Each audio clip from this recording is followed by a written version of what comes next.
আনহু ফান্তাহু, দুনিয়ার মানুষ সকল মা আতাকুমুর রসুল, যে রসুল তোমাদের উপর আছে, এই রসুল যা কিছু তোমাদের নিকট নিয়ে এসেছে ফাখুজুহু, সেটাকে তোমরা শক্তভাবে আঁকড়িয়ে ধরো। ওমা নাহাকুম, এই রসুল তোমাদেরকে যেই কাজ করতে নিষেধ করেছেন ফান্তাহু, সেটাকে তোমরা ছেড়ে দাও, সেই কাজ তোমরা করিও না। আদেশ কার? আল্লাহ তাআলা আমাদেরকে আদেশ দিয়েছে। সুতরাং জীবনের সর্বক্ষেত্রে আল্লাহ রসুলকে মানার জন্য, অনুসরণ করার জন্য, মহাব্বত করার জন্য আল্লাহ রব্বুল আলামিনে আমাদেরকে আদেশ দিয়েছে। সুতরাং আমরা যেহেতু আল্লাহ তাআলার বান্দা, ওই হিসাবে আল্লাহ তাআলার এই হুকুমকে যথাযথ আমাদেরকে পালন করতে হবে। আল্লাহ রসুল সাল্লাল্লাহু আলাইহি ওয়াসাল্লাম বলেন,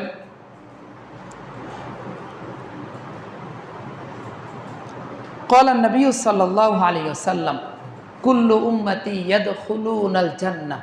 আল্লাহ রসুল বলেন যে আমার যত উম্মত আছে সবাই জান্নাতে প্রবেশ করবে, ইল্লা মান আবা, একমাত্র যারা অস্বীকার করে, যারা অস্বীকার করে একমাত্র তারাই জান্নাতে যেতে পারবে না।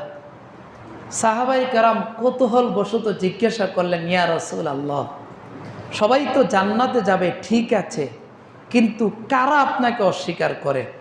আল্লাহ রসুল বললেন, ক্বালা মান আতানি আতাআনি, আল্লাহ রসুল বললেন যারা আমি রাসূলকে অনুসরণ করবে, দাখলাল জান্নাহ, সেই জান্নাতে প্রবেশ করবে।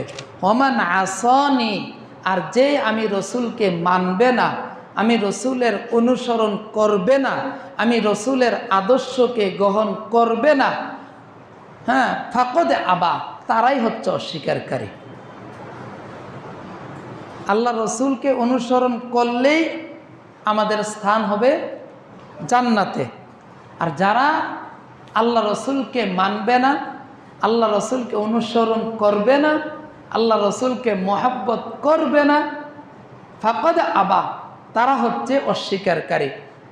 আখেরাতের দুইটা স্থান, একটা হচ্ছে জান্নাত, একটা হচ্ছে জাহান্নাম।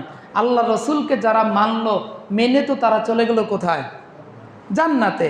তাহলে যারা মানলো না তাদের জন্য জায়গা আছে একটা, সেটা কোনটা? জাহান্নাম। আল্লাহ তাআলা আমাদেরকে হেফাজত করুন এবং জান্নাতের জন্য আল্লাহ তাআলা আমাদেরকে কবুল করুন।